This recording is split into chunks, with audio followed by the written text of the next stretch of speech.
Leilou Nishmat, Brigitte, Khadra. On a gardé la Chaya, ils ont gardé, ils ont pas gardé. Brigitte, Khadra, Batsara, Baruch Ata Adonai, Shalom, Melech Haolam, Shakol, Amen. Donc bien entendu, le shiur est dédié à sa mémoire.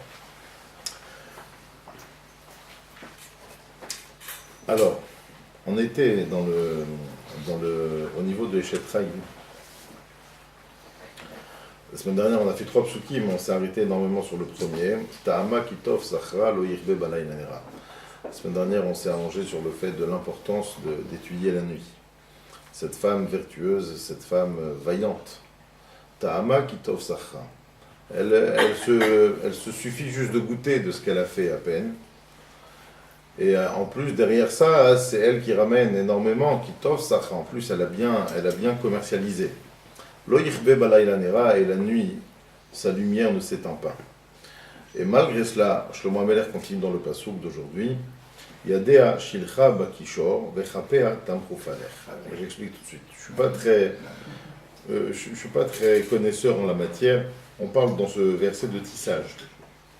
Alors, tel que les traductions fiables interprètent le passouk, qui disent comme ça. Yadea shilcha bakishor. Ses mains saisissent la quenouille.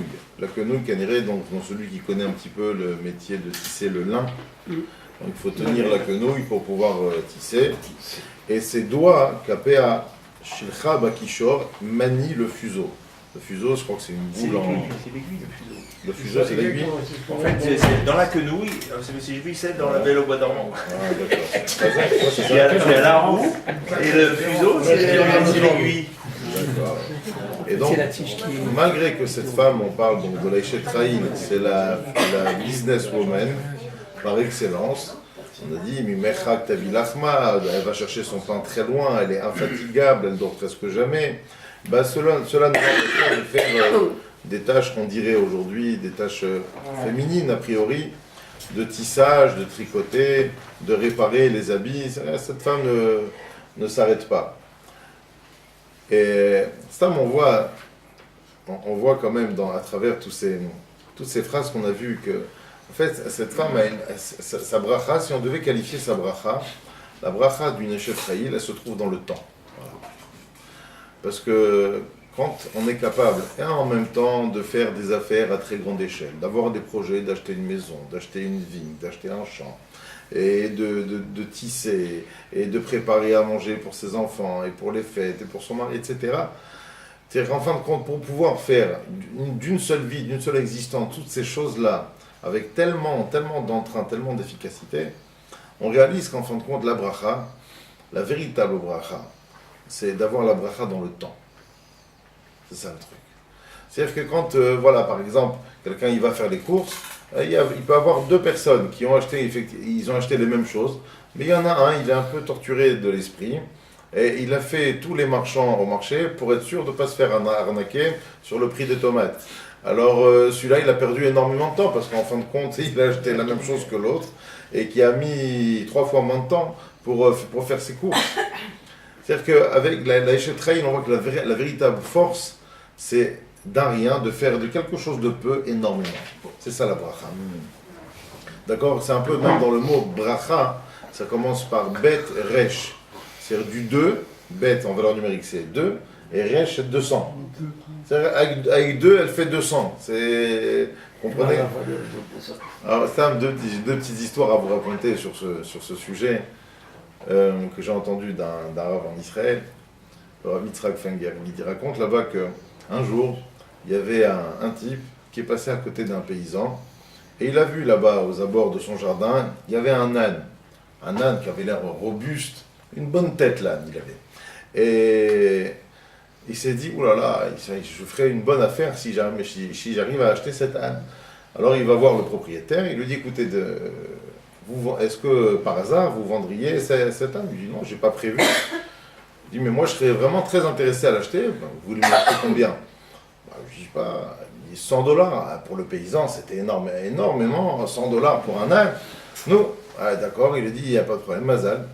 Alors l'autre, il lui sort les $100 en espèces directement. Bon, il dit, écoutez, je vous le prépare, demain repassez à la même heure, je vous le donne. Bon, il n'y a pas de problème, moi je ne suis pas pressé. Le lendemain, il revient pour chercher son âne, et il lui dit, Baruch Dayan Haemet. Il lui dit, il n'a pas passé la nuit l'âne, je suis désolé de vous annoncer que l'âne n'est plus de ce monde. Alors il dit, bon d'accord, donnons les $100. Je lui dis, cela aussi, Baruch Dayan Haemet, j'ai déjà dépensé $100, c'est parti très très vite. Alors l'autre il se démonte pas, l'acheteur, il dit, bon, je peux récupérer au moins le corps de l'âne. Il dit, le corps? Qu'est-ce que tu peux faire avec? Il lui dit, bon, qu'est-ce que t'en as à faire? Ne pose pas de questions, au moins donne-moi le corps. Il dit, après, avec plaisir, moi ça m'évite encore de payer quelqu'un qui va venir le chercher. Il lui donne le corps. Et comme ça, le temps il passe, un mois après, ils se rencontrent au marché. Il le dit toute la nuit, j'arrête pas de penser, toutes les nuits, j'arrête pas de penser, qu'est-ce que tu as fait avec le corps de l'âne, je t'en prie? Tu veux vraiment savoir? Il dit, écoute, j'ai fait une annonce dans le journal, j'organise un tirage au sort. Pour $2, tu mises $2, tu peux gagner un âne qui vaut $100. Alors, il ne pas qui vaut $100. Il dit, tu peux gagner un âne pour $2. Écoute, j'ai vendu 100 billets. J'ai vendu 500 billets. 500 billets. Il a gagné $1000. Il lui a dit, mais comment tu as fait à la fin? Ben, écoute, à la fin, j'ai tiré au sort. Il y avait un gagnant, je l'ai appelé, il dit, vous avez gagné. Et quand il est venu, qu'est-ce que tu as fait? Ben, je lui ai dit, il est mort. Ah, il dit, c'est pas normal. Ben, d'accord, pas de problème, je vous rembourse. Et je lui ai rendu $2. Donc, un petit peu, il peut gagner. C'est la bonne affaire. Énormément, c'est la bonne affaire, voilà. Et l'autre histoire que je voulais vous raconter, c'était l'histoire toujours on est dans les paysans, c'est un père, un paysan, propriétaire de terre, qui a pris de l'âge et qui ne se sent plus la force de labourer, de travailler la terre pour faire une nouvelle production. Et malheureusement, ce père, il a un fils en prison, qui a commis quelques délits, et pour un certain temps il est là-bas, donc son fils est dans l'incapacité de pouvoir aider son père à planter la terre, à labourer, à la retourner, etc. Donc le père, il prend ses forces, il écrit une lettre à son fils qu'il envoie en prison. Dans la lettre il écrit, mon cher fils, comment te dire combien tu me manques, et surtout cette année, je ne me sens pas les forces de labourer la terre, si seulement tu étais là, ça m'aurait donné du courage à moi aussi, tu aurais pu m'aider, etc. Voilà, j'espère que tout va bien. Et ici, papa, et il envoie en prison. Le fils, il reçoit la lettre, il lit la lettre de son père, il demande là-bas aux officiers, je peux avoir un papier, un crayon pour répondre à mon père? Bah, il dit, vous avez le droit à ça au moins. Alors il dit, bon, papa, toi aussi tu me manques, mais je te demanderai juste une chose, surtout ne touche pas la terre, j'ai caché tout l'argent en dessous. Alors, écoutez, une semaine après, tu as une centaine de policiers qui arrivent avec des tracteurs, trucs pour labourer, pour retourner la terre. Ils arrivent tous les policiers. Ils arrivent, ils retournent toute la terre, ils labourent tout. Le père, il écrit une lettre après à son fils. Il dit, mon fils, tu peux pas savoir le miracle qui m'est arrivé. Il y a 100 policiers, j'ai rien demandé moi, ils sont venus, ils ont labouré toute la terre. Alors le fils, il prend une feuille, il dit, papa, de là où je suis, c'est tout ce que je pouvais faire. Avec une petite chose, des fois, on peut faire énormément. Ça, c'est la Trail. Elle pense très rentabilité du temps. Alors, on va continuer quand même un pasouk, et après, on va s'attarder sur autre chose. Kappa pinsa les ani. Kappa, le mot kaf veut dire la main, la paume de la main, plus exactement. Alors, sa main, par ça, elle a étendu. On va traduire en français, ça, dans le contexte, c'est mieux, elle a tendu. Les ani aux pauvres. Veyadea shilcha la evion. Et ses mains, là c'est les deux mains, shilcha la evion, elle l'a envoyé aux misérables. Alors, déjà, il faudrait s'arrêter sur cette histoire de ani ve evion. Quelle différence y a-t-il? Vous savez que dans le Lashon HaKodesh, il y a plusieurs termes pour désigner quelqu'un de démuni matériellement.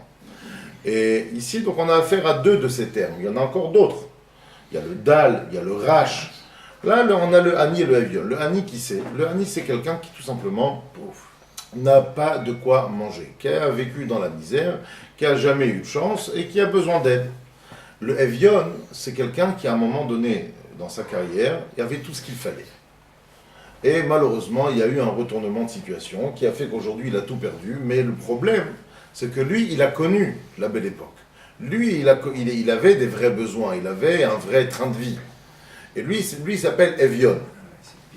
Et ça, et au niveau de la halakha d'ailleurs, on a une mitzvah plus grande d'aider le Evion que le Ani.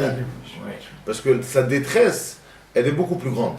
Parce que lui, il ne regarde pas par rapport à ce qu'il y a un bout de pain, que tu vas lui donner quelque chose comme ça. Même s'il a de quoi manger, il est dans la misère parce qu'il se rappelle de ce qu'il mange, de ce qu'il mangeait avant. Alors, d'après ça, on pourrait expliquer cette phrase de la façon suivante. Kappa par Salen. Parce qu'en même temps, dans cette phrase, on voit cette différence sur laquelle j'appuie en vous traduisant. D'une part, on parle d'une main. Kappa par Salen. C'est une main. Et quand on parle du Evion, on parle des deux mains. Alors peut-être que c'est ça. La Eshet Raïl, c'est cette femme qui sait faire la différence entre un Ani et un Evion. Ça veut dire qu'elle a le Ani qui vient. Le Hani, c'est par exemple un Sheliach qui vient d'Eretz Israël. Bon, il est sérieux a priori, il ramasse pour une cause noble. Alors elle lui donne une pièce, elle lui donne quelque chose. Mais quand il y a un Evion dans la ville, quelqu'un qui a tout perdu, alors là, elle s'empresse avec ses deux mains, elle lui donne 2 fois plus par rapport au fait que lui a cette douleur et qu'elle essaye de compenser. Donc cette femme vaillante, elle a cette faculté intuitive de percevoir la qualité ou la gravité de la douleur de la personne nécessiteuse qui est en face d'elle. Et donc quand c'est un Ani, alors elle donne une main, et quand c'est un Evion, elle donne 2 mains. Ça c'est la force de cette femme intuitive. Elle ressent les choses. Là, d'ailleurs, bon, il y a une idée à part ça qu'on voit à ce propos qui revient dans différentes Gemarot, de Shabbat, dans Ta'anit et autres encore. Il y a là-bas l'histoire très connue de Mar Ukva. Mar Ukva, il avait l'habitude tous les matins, en sortant de la tfila, Kaniré que lui il priait au net, et donc même quand il sortait de la tfila, tout le monde dormait encore. Il avait l'habitude de passer à côté de la maison de quelqu'un qui était dans la nécessité, et dans le trou de la porte, il glissait une pièce, tous les matins. Il glissait une pièce, en tout cas de quoi manger la journée. Et donc ce pauvre avait la surprise, dès qu'il se réveillait à chaque fois, de voir cette pièce à côté de la porte. Et c'est pas tant que ça le dérangeait, mais il aurait aimé savoir qui était la personne qui lui donnait cet argent. Alors un jour c'était Rosh Chodesh, comme aujourd'hui. Et donc Maroukva est sorti un peu plus tard de la synagogue. Il y avait le Hallel, il y avait Moussaf, ils font avec Razara chez lui. Hein.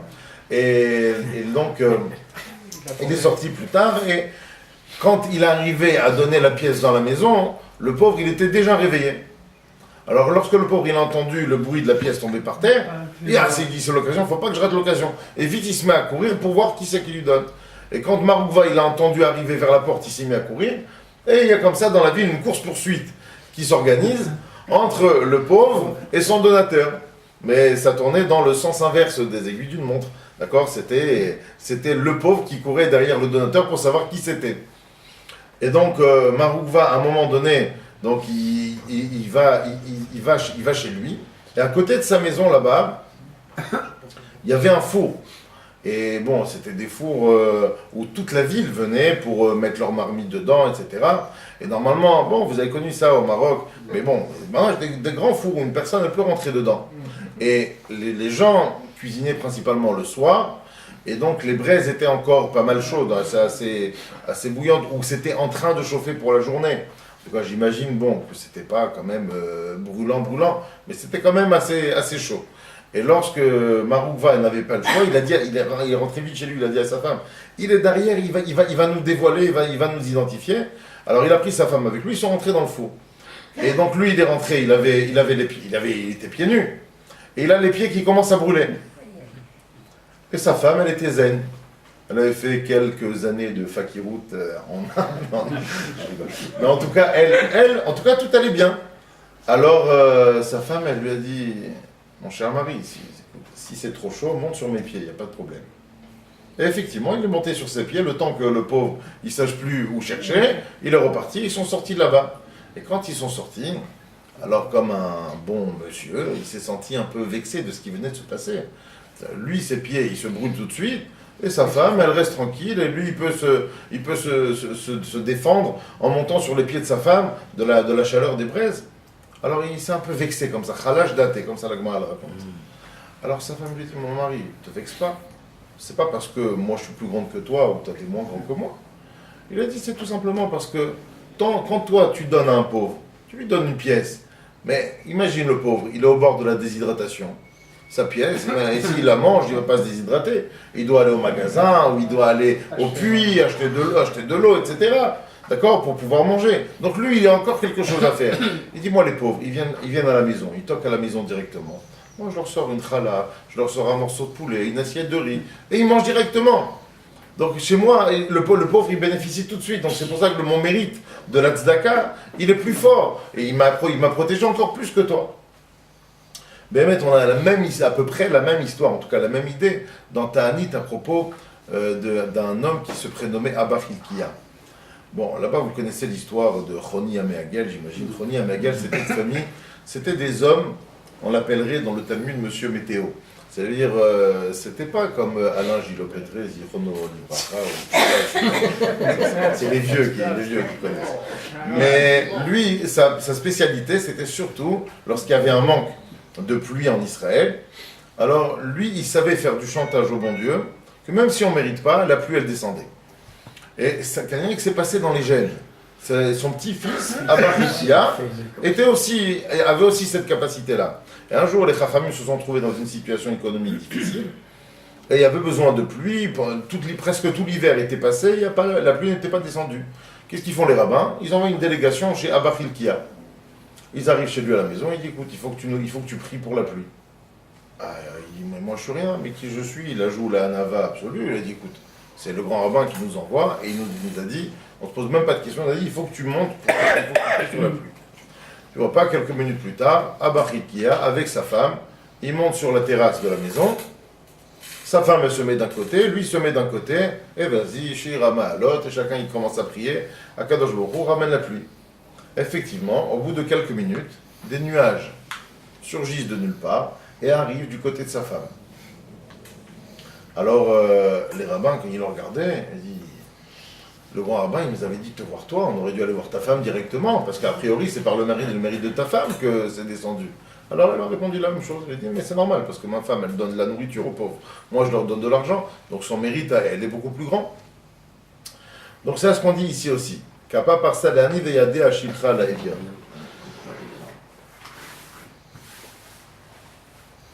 Un midrash, il y a un midrash très sympathique, très connu aussi, qui raconte l'histoire d'une femme. Donc, un jour, un pauvre est venu chez elle, et malheureusement, c'était pas le jour. Il y avait les placards qui étaient vides, et elle devait sortir pour faire les courses, il n'y avait pas grand-chose à manger. Et son mari lui avait pas laissé assez d'argent pour pouvoir faire des dons, etc. Donc, elle était assez embêtée. Et le mari de cette dame avait l'habitude de manger avec une cuillère en or. C'était son truc. Il avait sa cuillère en or. C'est personnel à lui. Alors, vu qu'elle n'avait rien à donner, qu'est-ce qu'elle a fait? Elle a pris la cuillère et elle l'a donnée aux pauvres. Le cœur des femmes. D'ailleurs, il y a une Gemara qui dit qu'on ne reçoit pas de grandes sommes dans le cadre de la tzedaka de la part de femmes, sauf si c'est connu qu'elle est riche. Parce que si ça tenait qu'à la femme, alors elle donnerait tout. Parce que d'abord, elle est trop sensible, et après, elles n'ont pas la faculté de gérer, enfin, chez certains, hein, moi, chez moi, c'est elle qui gère, mais en tout cas, a priori, les femmes sont en tout cas très sensibles, et elles succomberaient à ce désir noble de donner énormément à une personne. Et donc cette femme a donné, et elle savait qu'elle aurait pu légalement se faire reprocher cet acte par son mari. Et lorsque son mari est rentré, elle lui dit, écoute mon mari, il ne faut pas que tu t'énerves, voilà, je vais te dire quelque chose, il n'y a pas de problème, j'en assume les conséquences. Il y a un pauvre qui est venu, j'avais rien à lui donner, et je n'ai trouvé que ta cuillère en or. Écoute, si ça te pose un problème, je te permets d'aller voir le rabbin et de modifier la ketouba. Si tu veux, tu déduis dans la somme là-bas, tu déduis la cuillère en or. Lui, il a dit, ma femme, tu es née chez Traïl. Kappa, par ça, les Ani. Kappa, c'est une nation kaf. Kaf, c'est la cuillère. Kappa, sa cuillère, elle a donné au pauvre. Ça, c'est chez Traïl, il dit ça. Comme ça, le Midrash, il ramène. Alors, puisque on parle de cet élan de générosité, de bracha, de pluie, etc. Alors j'ai décidé en même temps, voilà, on va faire un petit détour sur les Jétraïl pour parler d'un autre texte qu'on lit tous les Shabbats et qui est un texte hyper puissant qui ne figure pas dans Michelet, mais dans Teilim. D'accord? Et ce psaume, vous l'avez compris, puisqu'on le lit Shabbat et certains à plusieurs reprises, et certains, pas que Shabbat d'ailleurs, c'est le psaume 23, le Mizmor Chav Gimel. Celui que j'ai l'habitude infatigable de chanter à 3 reprises à l'ordre de Seudah Shlishi pour des raisons bien profondes. Hein? C'est Mizmor le David Hachem Roï vers ça. Alors on va voir ensemble. On va essayer de survoler un petit peu ce Mizmor et voir, comprendre la chokhma qui s'y cache. C'est extraordinaire la capacité que le Teilim peut avoir. Non seulement dans la piété, non seulement dans la... Vous savez d'ailleurs, le fait de lire Teilim, d'ailleurs Teilim, c'est... La magie du Teilim, c'est un élément qui a dépassé toutes les frontières. C'est-à-dire que, vous prenez par exemple chez les Ashkenazim, chez les Lituaniens, pas tous les Ashkenazim, chez les Lituaniens, c'est très Gemara, c'est très Talmud. Après Talmud Bavli, Talmud Yerushalmi, c'est très technique. Chez les Ashkenazim de Hongrie, de Roumanie, etc., les Chassidim, beaucoup de Chassidoutes, et il y a aussi des textes profonds du Tanya et machin, etc. Chez les Sfaradim, on va trouver beaucoup de Kabbalah, beaucoup de Zohar à lire, même s'ils ne comprennent pas tout. Mais il y a un livre qui a dépassé toutes les frontières, et qui est rentré dans toutes les mœurs, dans toutes les cultures, c'est le Teilim, bien entendu. Parce qu'il contient une chokhma extraordinaire. Et d'ailleurs, entendu le mot, quand vous prenez le mot kaas, la colère. Chaf, c'est 20, Aïn, c'est 70, ça fait 90, plus 60, ça fait 150. D'accord? C'est la même valeur numérique que Achna'a. Achna'a, c'est on va dire, une des vertus de la Hanava, de la modestie. La Achna'a, c'est se rabaisser, se soumettre. C'est le contraire du Kaas. Quelqu'un qui est nichna, quelqu'un qui est soumis aux ordres divins, donc il ne peut pas rentrer dans une colère monstre. Il n'est pas maîtrisé par la colère. Et c'est intéressant, donc, parce que dans le Teilim, il y a combien de Teilim? 150 Teilim. Le fait de faire le Teilim, c'est un médicament contre la colère, contre le Kaas, qui amène l'homme la Achna'a. Et qui, les deux mots font aussi 150. Et ça amène énormément de Achna'a, donc au niveau de la Tzigout, et la Chokhma. C'est après, maintenant, vous avez les lecteurs professionnels de Teilim, d'accord, qui te le survolent, ils font ça avec un... Hein? Alors il y a les Constantinois ou les Tunisiens qui adorent rester des heures dessus, mais c'est bien aussi, je veux dire, c'est bien, à condition qu'on comprend ce qu'on dit. Si c'est juste pour montrer sa voix aux autres ou à soi-même, faire un entraînement de Chazanout, bon, c'est toujours mieux que faire autre chose. Mais ce que je veux dire par là, c'est que lire le Teilim vite, c'est déjà quelque chose de bien, mais le lire en comprenant un petit peu, en essayant de s'arrêter sur les termes extrêmement profonds que David Amelech utilise, c'est quelque chose qui amène la chokhma. Un homme, il doit être toujours, un être humain en général, doit toujours agir avec chokhma. On raconte l'histoire, un peu pourri, on raconte l'histoire d'un homme qui venait d'aménager dans un appartement. Et au début, bon, Hachem était très content, c'était calme.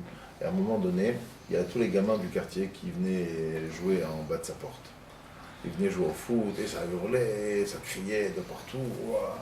Alors il s'est dit, attends, si je joue au méchant, et je sors, et je leur subtilise, et je cours derrière eux, et je porte plainte, etc., je vais rentrer dans des problèmes, et je vais me faire mal voir, et leurs parents, ils vont me haïr, etc. Il a dit, il faut que je fasse les choses avec chokhma. Qu'est-ce qu'il a fait? Un jour, il est sorti, il a vu un peu le chef d'équipe, il dit, dis-moi, toi, c'est tes copains, tout ça, c'est toi qui organise? On a une bande de copains, ouais. Il dit, écoute, tu sais que je kiffe énormément, hein. Tous les jours, vous venez jouer, et je vous regarde jouer de temps en temps, vous jouez super bien. Écoute, mais j'aimerais que vous le fassiez de façon plus régulière. L'enfant, il ne comprend pas. Il dit, écoute, voilà, c'est tout simple. Je propose à chaque enfant qui vient jouer en bas de chez moi, tous les jours, 10 shekels. S'il ne comprend pas, mais bon, 10 shekels, c'est toujours bien. C'est génial. Ah, merci beaucoup, merci monsieur. Non, vous êtes sérieux, vous ne moquez pas de moi. Il dit, oui, viens demain, tu vas voir. Le lendemain, les gosses, ils viennent, ils donnent 10 shekels. comme ça pendant 2 semaines. Au bout de 2 semaines, le fameux voisin, il sort de là-bas. Il dit, écoute, bon, j'ai essuyé quelques revers de fortune en ce moment et je suis dans des problèmes un petit peu, je suis un peu serré. Bon, ça ne te dérange pas, demande à tous tes copains, 5 shekels, c'est bon. Bon, il dit, bon, 5 shekels, ça va, 5 shekels, ça va. Et il attend encore 2 semaines, et au bout de 2 semaines, il lui dit, bon, écoute, vraiment, là, ça devient une grande difficulté. Bon, je vous donne un demi-shekel par an. Le gosse, il lui a dit, mais dis-moi, c'est marqué pigeon ici ou quoi? On joue plus ici, nous. Et ils sont partis jouer ailleurs. Ça, faire les choses avec Chokhmah. Quand on fait les choses avec Chokhmah, c'est marrant, mais je pense que c'est un très bel exemple dans la vie de tous les jours. Des fois, on est face à des défauts insupportables de l'autre, qui des fois, certains nous dérangent énormément.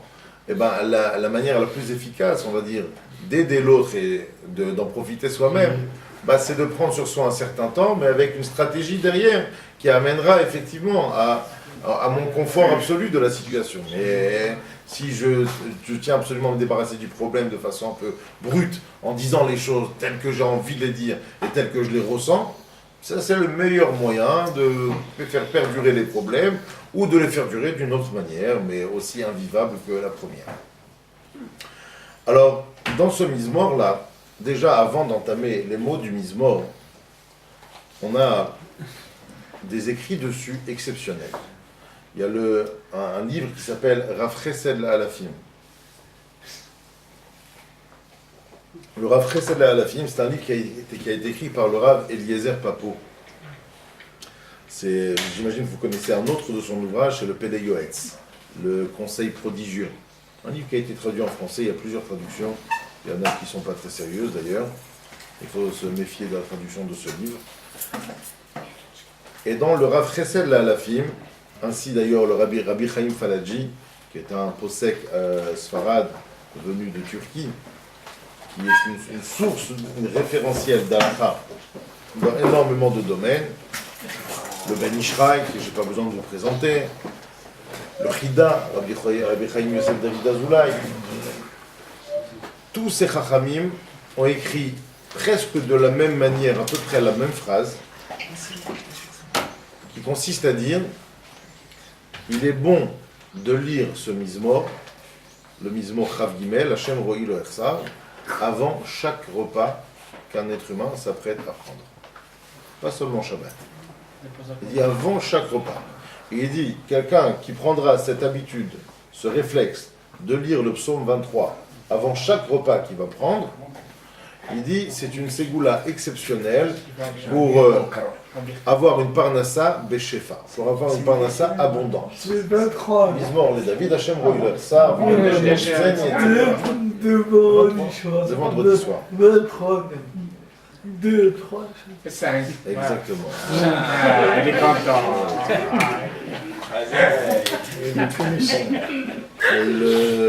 Et donc, c'est un secret assez, on va dire, c'est pas tellement un secret, tout le monde connaît un petit peu la faculté de ce Teilim exceptionnel. Et d'ailleurs, les Chachamim nous font remarquer que ce psaume contient exactement 57 mots. 57 mots, c'est exactement la valeur numérique de Zan. Zan est Akol, celui qui nourrit. Donc c'est pas pour rien que ça a des répercussions au niveau de la bracha, au niveau de la parnassa de l'être humain. Et dans le Zohar, dans Parashat Trouma, là-bas carrément c'est marqué que David Amelech le disait à chaque fois avant de manger. Bon, oui, c'est normal parce que quand même il avait compris des choses. Or, concrètement, on veut dire quand Avant. Avant Motsi, Avant Motsi. Avant Netilat. Dans la semaine, c'est avant Netilat. Dans la semaine, c'est avant Netilat. Et Shabbat? Le Shabbat, on peut faire entre Netilat et Motsi. Ah ouais. Mon père, il fait comme ça. C'est comme ça. Ouais, ouais. Donc, En attendant que. Après la Si c'est un repas sans alors, c'est au moins avec mésonote, alors, ou avant ou pendant, peu importe. Avant aussi, nous, on le fait pour permettre à tout le monde de lever le En attendant. Oui, ça s'appelle pour venir meubler. écouter le On meuble, tout simplement. Parce que le silence dans certaines familles peut-être amène la tension. Alors on préfère adoucir les mœurs, c'est important, ils ont raison. En tout cas, non. bien sûr, c'est un très bon minag, c'est un très très bon minag. Mais c'est le même minag. En fait, il n'y a rien qui indique ce mise-mort par rapport à Shabbat, spécialement. C'est très très général. Et d'ailleurs, quand on va le lire et le traduire, vous allez comprendre. Dans le Zohar, je disais dans Parashat Trouma, il ramène encore mieux que ça. Là-bas, c'est marqué Muftach shelo yerserulo kol mezonotav kol yemei chayav. Comme ça, Rabbi Shimon Bar Yochai dans le Zohar, il dit quelqu'un qui s'habitue à dire Mizmor les David avant chaque repas, on lui assure qu'il ne manquera jamais de nourriture toute sa vie. Et bien, ça c'est quelque chose de fondamental, même si on est dans une société de rêveurs complètement irréalistes et qu'il y a des ambitions aujourd'hui de millions, voire de milliards. Mais il est clair que pour quelqu'un de normalement constitué, tel que notre ancêtre premier, Yaakov Avinu le disait, Benatani lechem lechol ou begel ilbosh. C'est ce qu'on demande avant tout. À Kadosh, je vous demande du pain à manger et un habit pour m'habiller. D'accord? Shelon nevosh velo nikalem. Qu'on n'ait pas à affronter la honte socialement, qu'on ait au moins le minimum.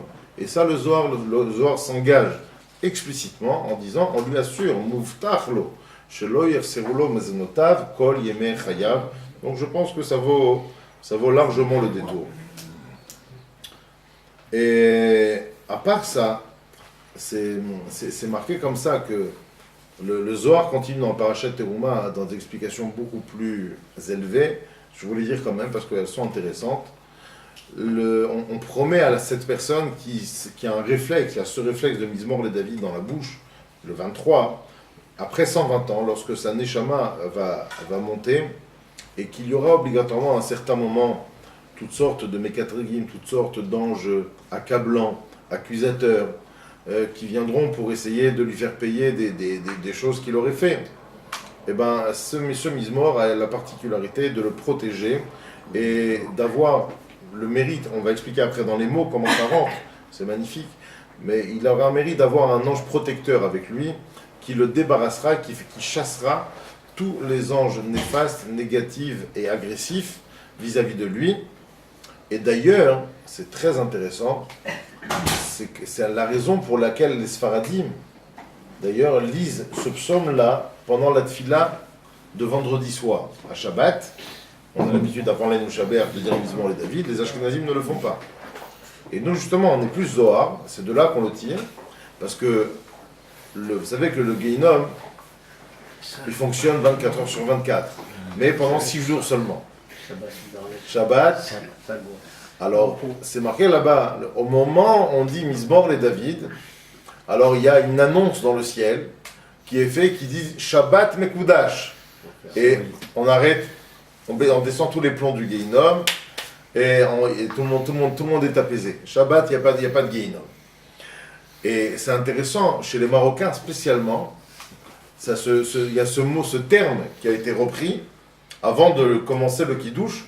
Chez nous, on a l'habitude, avant de dire Yom HaShishi, on dit Shabbat Mekudash, Yom HaShishi. Ça vient de là. Le Shabbat Mekudash, c'est par rapport à l'annonce qu'on fait dans le ciel que les Guénoms s'arrêtent de fonctionner. Donc c'est un peu aussi pour que le Guénom, s'il a lieu dans la maison aussi, n'ait pas d'emprise dans le cadre du foyer. En tout cas, alors on va commencer, on rentre un petit peu dans les mots. On va survoler, je ne prétends pas pouvoir l'expliquer de façon très très très profonde, mais je pense que le connaître comme ça, même superficiellement, c'est quelque chose, c'est un gain important, puisqu'on est censé le dire dans tous les Shabbats. Et d'après ce que j'ai compté tout à l'heure, pourquoi on le dit à 3 fois, c'est le Shlichit, parce que ça correspond au nom d'Hachem tel qu'il est dit, tel qu'il est lu, avec le Elohim. Parce que vous savez qu'il y a, ce mélange de Rachamim et de Din, qui s'est passé au Shabbat d'ailleurs. Et donc, Elohim, c'est valeur numérique 86. Ado et Naï, ça fait 65.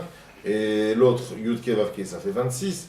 Alors ça correspondrait à 3 fois le nombre total avec le Kollel. Exactement. C'est ça.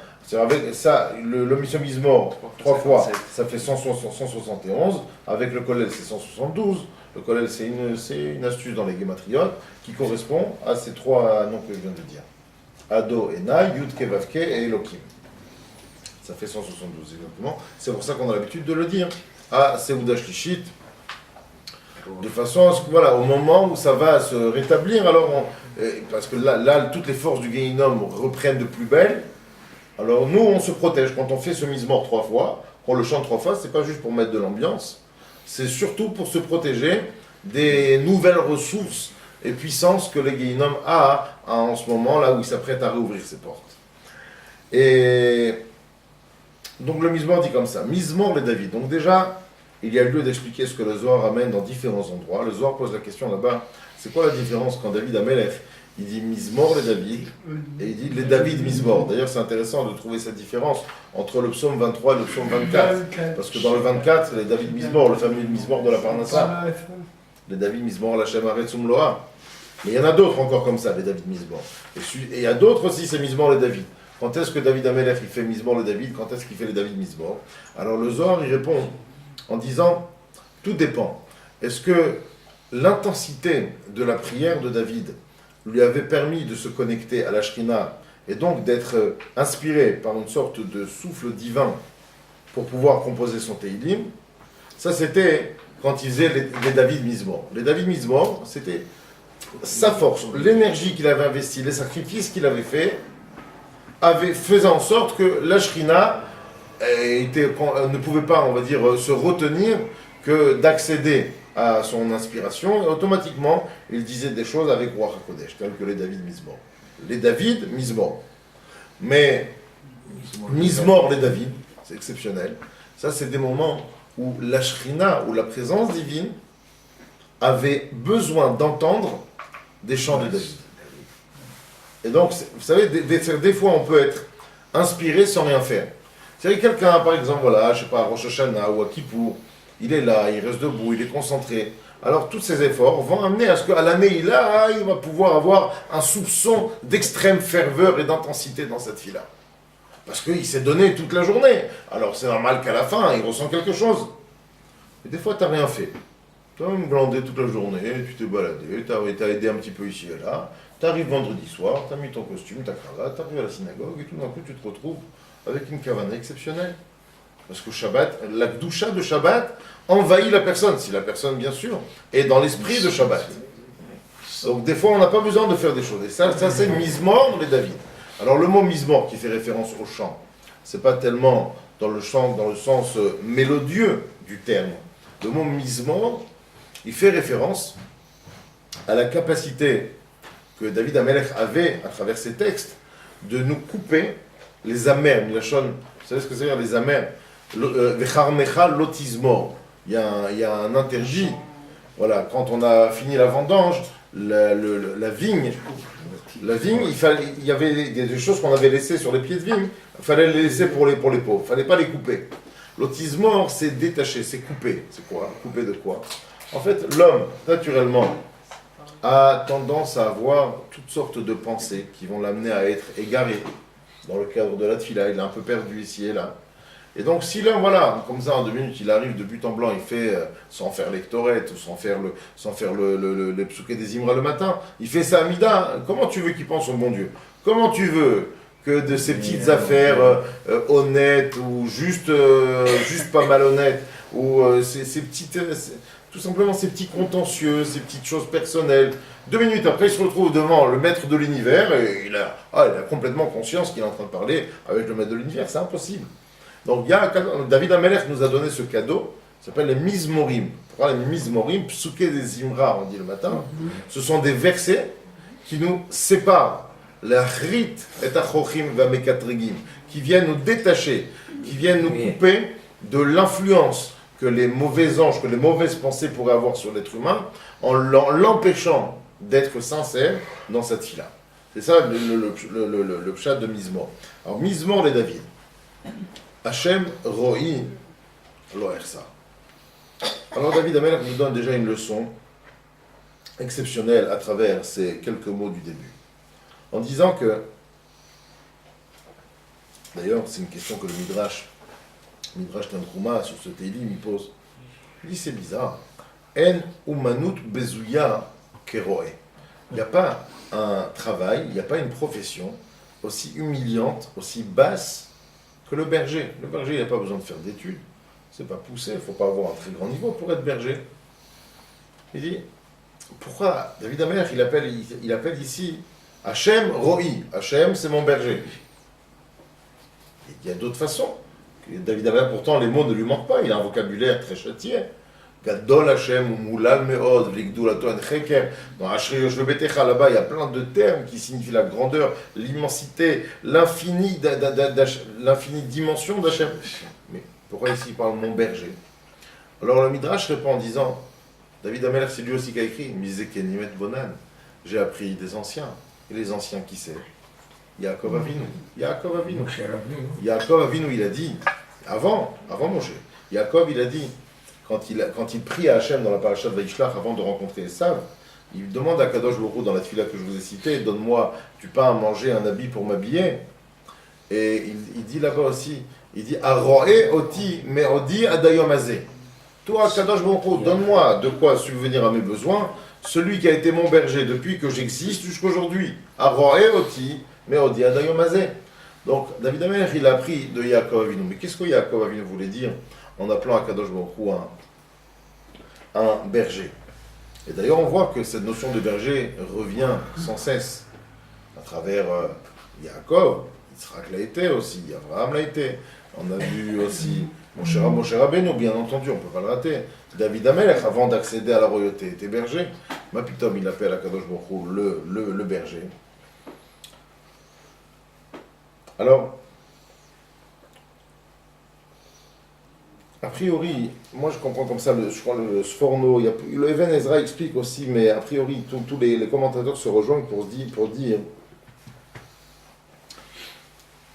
que c'est une sorte d'expression modeste. Ça veut dire dire quelque part, s'adresser à Kadosh Baruch Hu comme notre roi, ça fait automatiquement dire que tu es son sujet. De parler d'Akadosh Baruch Hu en tant que père, ça fait dire automatiquement que tu es son fils. Parler d'Akadosh Baruch Hu comme un berger, ça veut dire je suis son mouton. C'est-à-dire qu'il y a derrière cette idée du berger, pas du tout une diminution vis-à-vis d'Hachem, mais surtout une réalisation de ma personne qui ne vaut pas plus, on va dire, que du troupeau.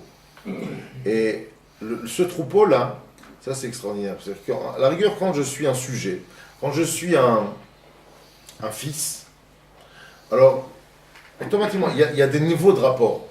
D'accord ? Il y a des sujets, pas tous les sujets sont les mêmes. Il y a le Premier ministre, il y a le Premier secrétaire, il y a le ministre de ça, il y a le maire, il y a le gouverneur, il y a le fonctionnaire, etc. Donc on ne peut pas dire que tout le monde est citoyen au même niveau. Et la même chose, quand on est fils, automatiquement on est dans une relation d'amour inconditionnel, mais qui est aussi, on va dire, conditionné et rythmé par des exigences. On veut que son fils représente certaines valeurs, on veut que bien entendu, il continue un petit peu le chemin qu'on lui a tracé. Et bien, quand on fait référence à soi-même en tant que troupeau vis-à-vis d'Hachem, alors ça nous apprend justement que quand on demande à Kadosh Baruch Hu quelque chose, on ne doit pas lui demander par rapport à ses zruyot. C'est-à-dire, on ne peut pas se tenir devant Hachem, parler avec Hachem, on lui demande, écoute, Kadosh Baruch Hu, regarde, j'ai mis des tefilines, j'ai mangé kasher, j'ai fait tel truc, tu ne peux pas faire ça pour moi. Voilà, fais-moi réussir cet entretien. D'accord, je ne parle pas d'un fou maintenant qui veut gagner un euro million, etc. Mais c'est un peu ça, il veut gagner sa vie. Je ne sais pas si c'est une bracha. Je ne sais pas si c'est pas le contraire, Bémet. Je pense, c'est surtout le contraire. Mais, regarde, c'est qu'en fin de compte, comprenez cette idée de ne pas exprimer, de ne pas, en fait, voilà, revendiquer. C'est ça le mot précis. On ne revendique pas une fila. Si tu viens dans une relation de père ou de roi, alors tu aurais tendance à revendiquer. Et déjà ce ton-là, qui sous-entend que j'ai le droit à ça, j'ai bien le droit à ça, je fais ça pour toi, je fais ça pour toi, je fais ça pour toi. Déjà c'est mal barré pour qu'Akadosh Baruch Hu accède à notre demande. Par contre, quand l'homme a un discours de moi je suis un mouton, toi tu es mon berger. Et généralement, un berger, il n'a pas sa chèvre préférée. Monsieur Seguin, il n'en a qu'une seule. Lui, on peut comprendre pourquoi il a cette relation avec elle. Mais le berger normal, toutes les chèvres, tous les moutons, tout son troupeau, c'est les mêmes pour lui. Donc lui ne va pas, au contraire, on va dire, ne va pas manifester une supériorité. D'accord? Il est comme tout le monde. Donc c'est une sorte de hara absolu que de se déclarer être le troupeau d'Akadosh Baruch Hu. À part ça, le fait que David Ameler parle de berger ici, et vous comprenez d'ailleurs, c'est tout ce qu'on va dire, ça va constituer à nous faire comprendre pourquoi ce Mizmor il est tellement important. Parce que déjà, ça fait référence donc au fait que l'homme dans cette filote ne revendique rien. Donc tu es mon berger, d'accord? Tu me dois rien, tu me dois, comme de la même façon que à Kadosh Baruch Hu, tu te soucies de nourrir toutes les créatures du monde. D'accord? Même les plus bizarres, même les plus lentes, même les plus faibles, même les plus petites. Tout le monde a le droit dans sa chaîne alimentaire naturelle qui existe d'avoir à manger, d'avoir de quoi se nourrir. Au même titre, je te demande de faire attention à moi. Et quand on vient avec cette approche déjà, alors on part du bon pied. Comme ça, les commentateurs nous rappellent aussi que lorsque l'homme, justement, se voit comme un troupeau, comme une sorte de mouton devant Hachem, d'accord, il ne se prend pas plus que, etc., que les autres, eh bien, Akadosh Baruch Hu s'occupe directement de lui. C'est-à-dire que pour les gens normaux, pour le commun des mortels, il y a effectivement cette vérité, mentionnée un peu partout dans différents textes, qui se base sur le verset qu'on connaît tous par cœur, dans le psaume 91 là-bas, Ki malachav yetzavelach. Chaque personne, chaque individu, il a son ange. Chacun, il a un ange qui s'occupe de lui. Mais quand quelqu'un ne revendique rien, moi j'ai le droit à rien, mais je ne suis pas pire que tout le monde. Donc tout le monde a droit à une subsistance, alors à Kadosh Baruch Hu, moi aussi, dans ma subsistance. Quand on vient avec cette approche, Hachem Roi, il n'y a pas de malach. S'il doit t'emmener à la refoua, il ne va pas envoyer Raphaël pour t'envoyer la refoua, il va te la donner lui directement. Donc on va dire, les instruments, les outils pour pouvoir mener à bien ou accéder à mes demandes sont beaucoup plus larges, sont beaucoup plus riches, sont beaucoup plus puissants. Si c'est fait de la part d'Akadosh Baruch Hu directement et pas de la part d'un messager tout simplement. Et bien tout le monde sait que David Amelech était... David Amelech a une vie, c'est très paradoxal parce que autant au début c'est quelqu'un qui a souffert et d'après une certaine tradition, j'ai lu tout à l'heure un des commentateurs, mais je ne sais pas c'est quoi sa source de ça, mais bon c'est quand même intéressant de le ramener, dans les moments où David Amelech devait se sauver, parce que Shaoul le poursuivait, parce qu'il était en guerre avec les Pélichtim, il s'est trouvé des fois dans des situations où il n'avait rien à manger. Quand il trouvait un végétal, une feuille à mâcher, à manger pour se mettre quelque chose dans le ventre, pour ne pas tomber, c'est là qu'il a composé ce Tehillim, en disant Hachem Roi Lo Ersa. Lo Ersa, je ne manque de rien. Si, effectivement, alors bon, ça c'est quelque chose sur lequel on pourrait rester des heures et des heures, mais en très court, c'est que si je réalise pleinement que je ne suis qu'un numéro parmi tant d'autres, et que j'ai même rien le droit de revendiquer, d'exiger. D'accord? Il y a des gens qui sont bêtes. J'en parlais avec ma femme encore sur certaines personnes qui sont très fervents. Pour moi, je connais des gens qui parlent à Hachem tous les jours. Ils parlent à Hachem tous les jours. Mais attention, ils savent ce qu'ils veulent. Voilà. Ils ont des problèmes, ils ont décidé que le problème, il doit se dénouer d'une certaine façon. Eh bien, malheureusement, ça ne se dénoue pas de cette façon. Pourquoi? Parce qu'il n'y a pas Hachem Roi Lo Ersa. C'est pas marqué ici. Hachem est mon berger, alors il t'enlie et t'accole, alors il va me donner tout. C'est pas ce qu'il y a marqué. C'est pas parce qu'Hachem est mon berger que je vais avoir une Ferrari et une résidence secondaire à Saint-Tropez, à Eilat et dans le monde entier. Hachem Roi Lo Ersa. Ça veut dire que ce sentiment-là de ne manquer de rien, la véritable bracha, c'est ça. Un jour, il y avait comme ça, un Baal Tchouva, mais bon, qui était en train de faire Tchouva, mais il était encore un peu sceptique. Et quand les gens qui l'ont chauffé, ils l'ont dit, allez, viens la yeshiva, viens faire un petit mois comme ça, le mois des loups, tu vas voir comment ça se passe. Bon, il était à la yeshiva, mais bon, il n'était pas encore... il est venu pour voir comment ça se passe, et si jamais il aime, il reste.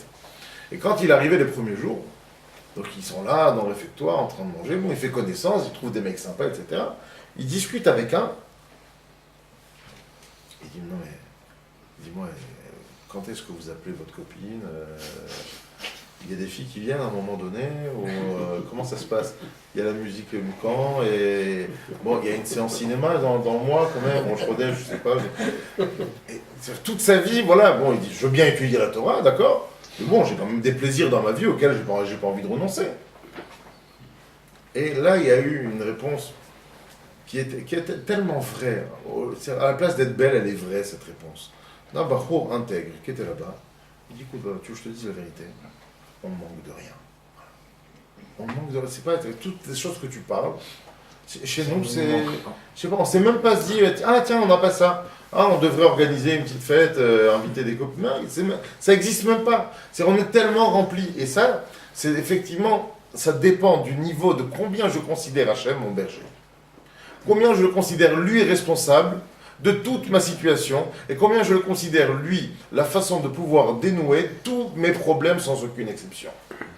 Si j'en arrive à ça, automatiquement, tout dépend de mon niveau de Hanava. Comme le disait Benzoma dans Pirkei Avot, Ezeu Chacham, Alomet Mikol Adam. Qui est la personne intelligente? La Chochma, celui qui apprend de tout Adam. C'est quoi Adam? Adam, c'est Rachet Evot, Avraham, David, Moshe. Adam, c'est Avraham, Aleph de Adam, c'est Avraham, Dalet, c'est David, même c'est Moshe. Qu'est-ce qui se passe? Avraham, lui, il a dit, Vanochi Afar Vaefer. Avraham, il a dit, moi je suis poussière récente. David Amelech, malgré qu'il était quand même beau, il était rayonnant quand il est devenu roi, il était aimé et adoré par une grande majorité du peuple. Même si tout le monde, justement, il a eu tellement d'ennemis, vous pouvez imaginer combien il était resplendissant et combien il était rayonnant. Et lui, pourtant, il a dit, Vanochi, Tola'at velo ish. Kherpat Adam uvzui am. C'est même pas traductible, c'est une puissance ces mots. Moi je suis un ver de terre et je suis même pas un être humain. Il est roi, Rabotai. Kherpat Adam. Je suis la honte de la race humaine. Uvzui am. Le plus humiliant, le plus humilié, le plus insignifiant des peuples, des citoyens. Comme ça, un roi, je ne sais pas si dans l'histoire du monde, il y a un roi dans n'importe quel continent de la planète qui a osé penser ce genre de phrase. Au niveau de la pensée, le dire et le vivre, alors j'imagine qu'il n'y a pas. Et bien sûr, bien entendu, le troisième, le plus modeste d'entre tous, Moshe Rabbeinu, Ve'aish Moshe Anav Meod, Mikol Adam, Asher Alpene Adama, des trois Adam, le plus, c'était Moshe. Venachnuma, lui, il a posé juste une question. Il dit, et nous, qui? Ah, quoi? Nous, quoi? Qu'est-ce qu'on est, quoi? Il n'y a même pas de réponse. Lui, il est resté dans la question. Ça veut dire que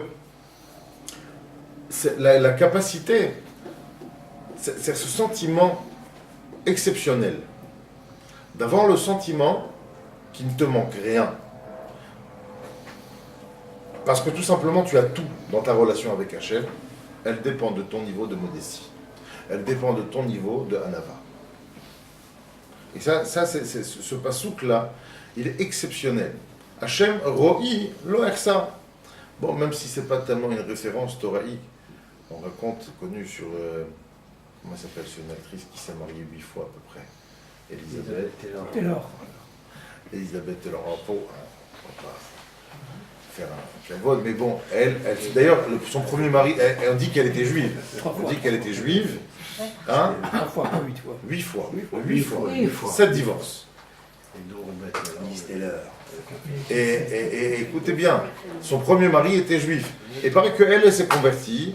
Mais bon, elle était très proche des réformistes. Bon, comme on imagine, voilà, aux États-Unis, c'est plus de ça, réformistes, libéraux, etc.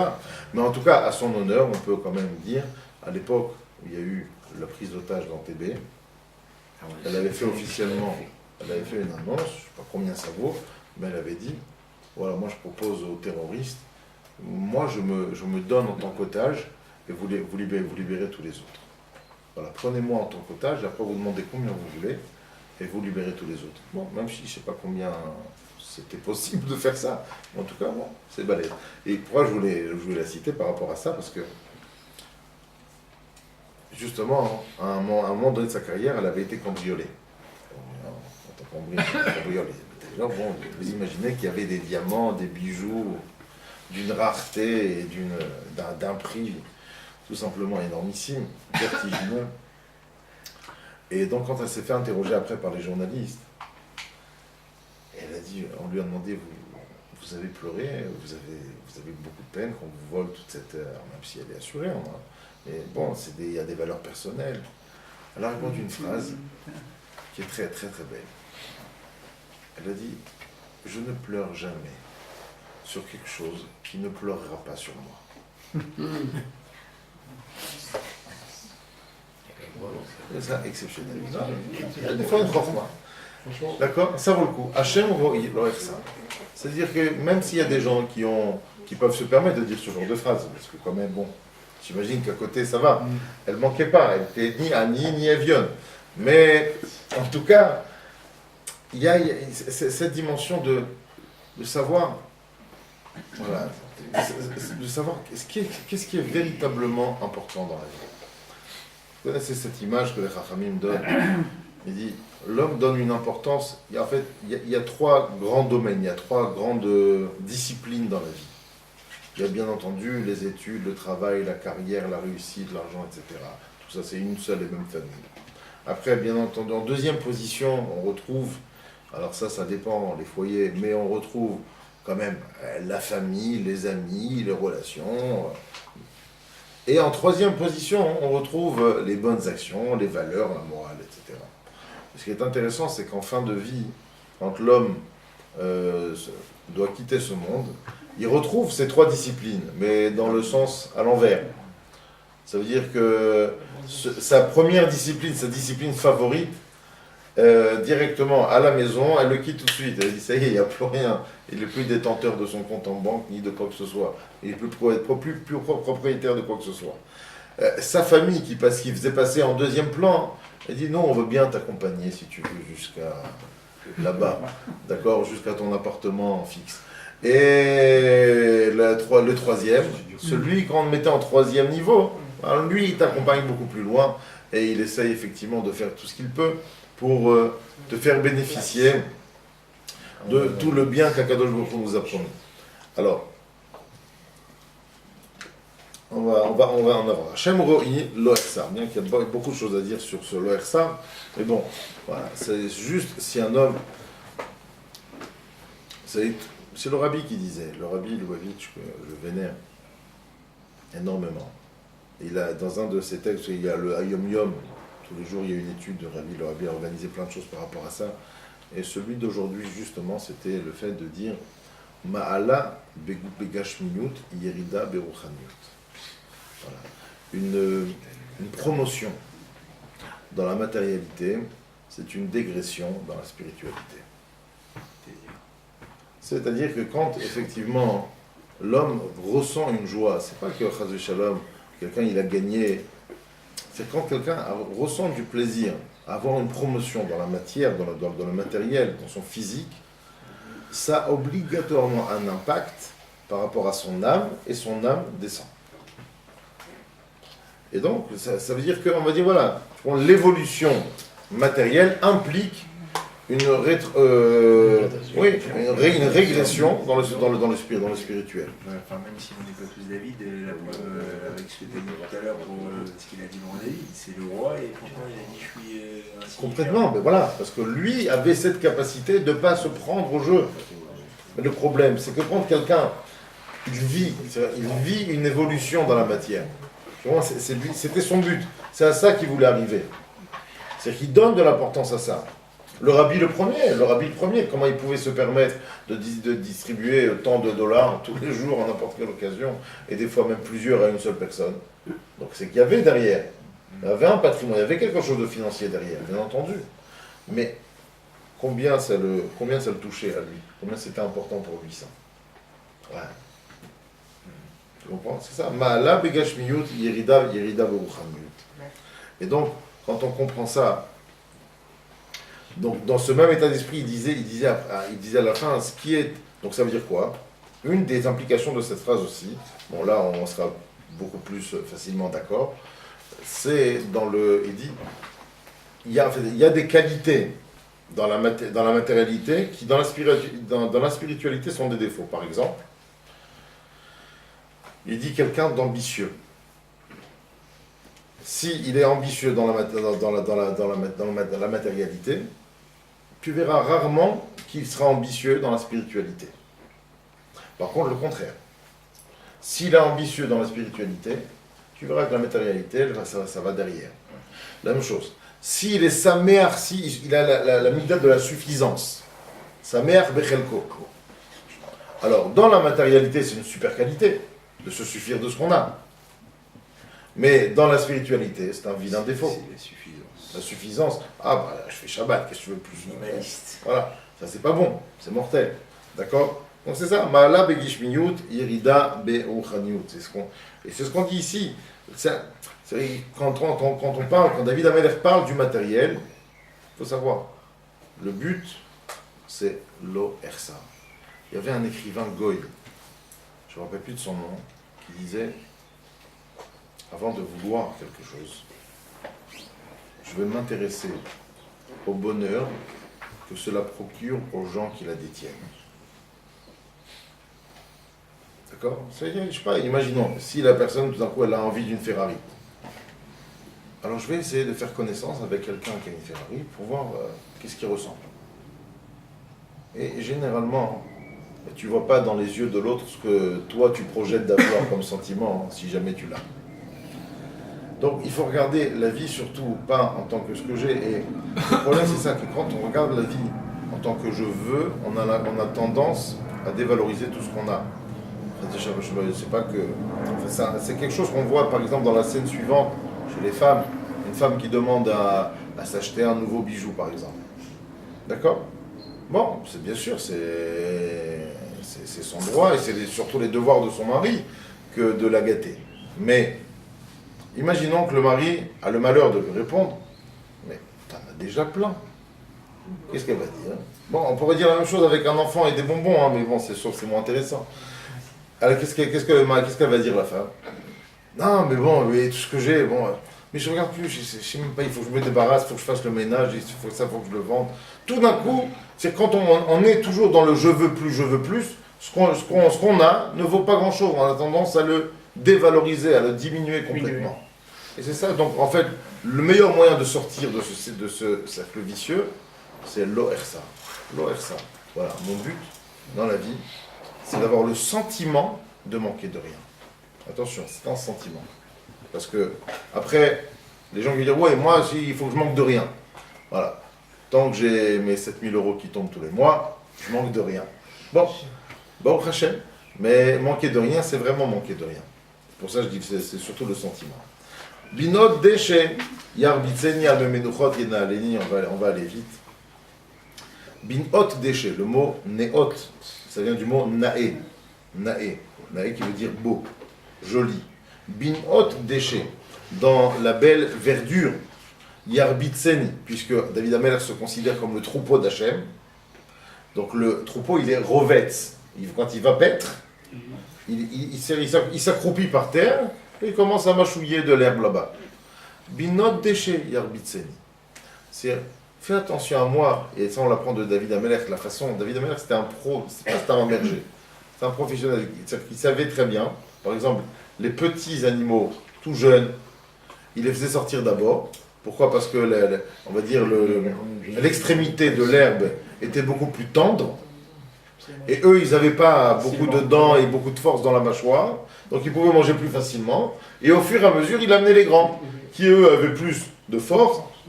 Et ils arrachaient des choses à l'herbe, à la racine. Donc on demande à Kadosh Baruch Hu, fais attention à nous, comme lui faisait attention à ses bêtes. Al memenuchot yenahaleni. C'est quoi? Comment on arrive à l'ohersa? Comment on arrive à cette mentalité de il me manque rien? Il dit tout simplement. D'abord, binot déchet yarbitzeni. On parle voilà, des extrémités de verdure. La belle verdure, tu vas me faire croupir. C'est quelque chose que je vais avoir du plaisir à gagner, je vais avoir un goût dans ce que je vais avoir. Mais attention, tout ça dans quel état d'esprit, dans quelle ambiance? Al memenuchot. Mais c'est maïm. Sur des eaux Menuchot, paisible, agréable. D'accord? Je ne veux pas que ma vie de travail qui m'amène à ne manquer de rien, elle soit un grand 8 avec de l'adrénaline et des grandes sensations et du stress, et il faut que je réalise ça, etc. C'est-à-dire qu'il faut que toute cette réussite se fasse sur, on dit en hébreu, un reka, sur un fond d'image de zen attitude, de sérénité, de tranquillité, sur aucune nervosité, aucun lachatz, aucune pression. Nafshi yeshovev. Comment on arrive à ça? Comment on arrive à ce que cette vie se passe calmement, si j'apprends à mon âme à apprécier, mon âme, yeshovev. C'est bien yeshovev. Il y a plusieurs traductions, mais il y en a une qui a trouvé grâce à mes yeux. On dit dans le Teilim, le premier Teilim qu'on récite Shabbat le matin, la Mnatzach, le David Hashamayim et Saprim, on dit là-bas, Torah Hashem Temima, Meshivat Nafesh. La Torah d'Hashem complète, elle apaise l'âme. Bémet, ils ne sont pas là, mais il y a des amis à nous de la communauté qui ont dit à ma femme, quand le Rav il parle, quand le rabbin il parle, quand j'écoute un Dvar Torah de telle personne, alors je me sens apaisé. Je suis apaisé. C'est des phrases que j'entends assez souvent. Torah Hashem Temima, Meshivat Nafesh. Une Torah entière, elle apaise l'âme. Elle ne le rend pas fougueux, nerveux et sous la pression. La vraie Torah, elle apaise l'âme. Il y a Nafshi Yeshovev. Ça veut dire que cette personne qui est en recherche de suffisance matérielle, elle est en recherche d'apaisement spirituel. Elle est en recherche de chidushim sympathiques, de découverte, de comprendre des choses qui vont l'amener à avoir une âme qui s'apaise. Yancheni bema'agele tzedek le'ma'an shemo. Yancheni, l'anchot veut dire que ça va, il me conduit, il m'amène. Bema'agele tzedek. Ma'agal, c'est les rondes. Dans les rondes de la justice, les ma'an shemo, en faveur de son nom. C'est-à-dire, en fait, ce que j'arrive à apprécier, c'est les cercles, on va dire, comme on va dire en français, un milieu de gens, d'accord? Les milieux justes dans lesquels il y a de l'intégrité. Voilà. On n'est pas là avec des titres, avec une hiérarchie, et attention, et les salaires, et la politique, et celui-là il est intéressé de ci. Les ma'an shemo, un cercle d'amis. Voilà. Je trouve mon plaisir en côtoyant des gens qui sont dans le cercle de la justice. Quelque chose de simple. Ils ne veulent pas sortir de là. De la justice pure, intègre, honnête. Et là, il dit, et quand c'est comme ça, quand j'arrive à ça, Gam qui élève Begeit Salmanet. Alors même lorsque je dois marcher, parce que dans la vie, il y a des moments agréables, et il y a des moments qui le sont moins. Et dans ces moments qui le sont moins, même lorsque je marche, Begeit Salmavet, dans les plaines, dans les vallées, Salmavet, c'est deux mots, c'est l'ombre de la mort. Donc c'est des choses difficiles dans la vie, des épreuves, des issourim. Lo irara, je n'ai pas peur. Kiata, il m'a dit, car tu es avec moi. Shivtecha ou mishantecha, ema yenachamuni. Alors regardez, écoutez bien. Ça c'est un passouk mythique, exceptionnel. C'est peut-être le cœur magique qui détient le pouvoir de ce Teilim, c'est cette phrase-là. Shivtecha ou mishantecha, ton bâton et ton appui, Hema Yenachamuni, sont pour moi des consolateurs. Alors, il faut expliquer. Gam ki elech begeit salmavet.